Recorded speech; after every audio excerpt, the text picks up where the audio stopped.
Hey everybody, I showed my wiring once or twice before, and it is not at all, uh, probably as you can even tell from this angle, it is not at all neat and hidden behind wooden panels and cabinets and things like that. And I can actually see how that would be great. I enjoy looking at these people with these beautiful tailored vans, usually larger than this one, but some of them are just this size. And I admire the fact that everything looks tight and everything is just in perfect in place. But and what I'm talking about could easily be achieved by doing that. I just when I put this together, I was a rookie doing it, so I made it so a mistake would be reconfigurable or easily repaired. And that's why I did this. But it's coming in a little bit handy because I can very easily run portions of my van off of. Let me get up here for a second. Straighten my back there a bit. These little auxiliary battery boxes I've got. The Suioki right here, which I just received. I wouldn't have bought it, but I did buy it, and then and I'm not going to send it back, so I'm just going to build it into my setup, and I can go and charge this in the building. Oh, and I also have cables where I can charge it off of my solar panels. I won't disable my solar controller, but I have another 50-watt solar panel. I can hook up to that. And the 50-watt solar panel has been charging this little box over here. This is a chiffon. I think this is 246 WAH, whatever the heck that means, watt hours or whatever. The one down here, there's another chiffon underneath in this little pack underneath the Suoki. I think this one is 340 WAH or something, 344. I was actually able to do a little auxiliary charge of my two batteries that run the whole van basically using this, and built it up enough so I could make it through the night on a couple of occasions.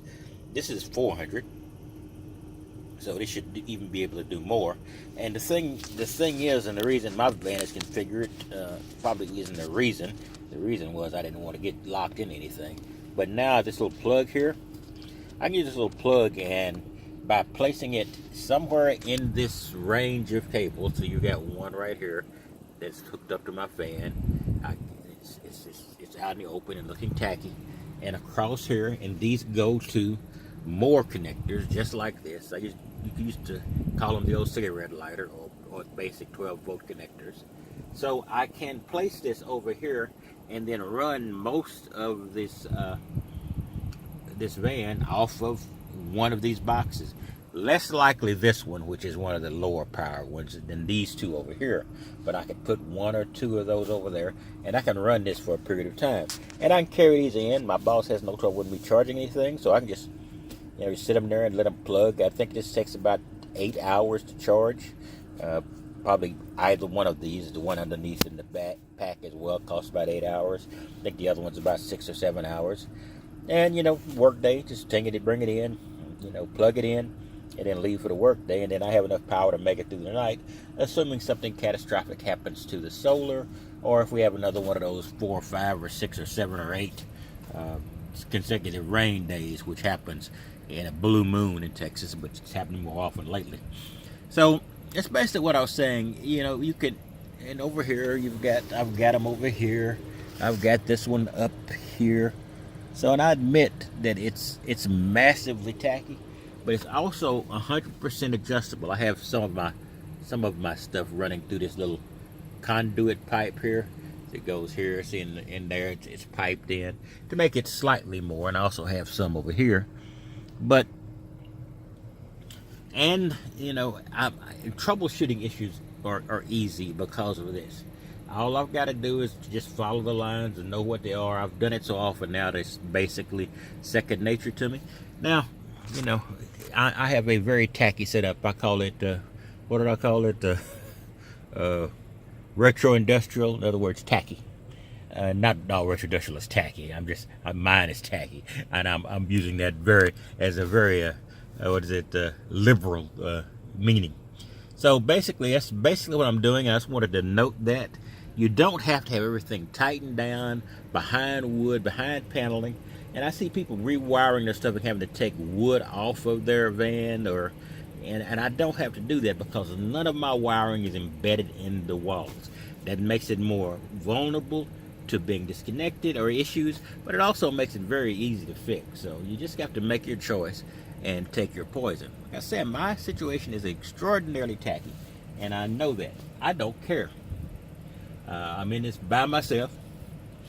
And I see some guys with them very nice tightened down ones, and I especially see couples with it, because I think I'm making a sexually insensitive comment here, gender specific, not any, not beyond that.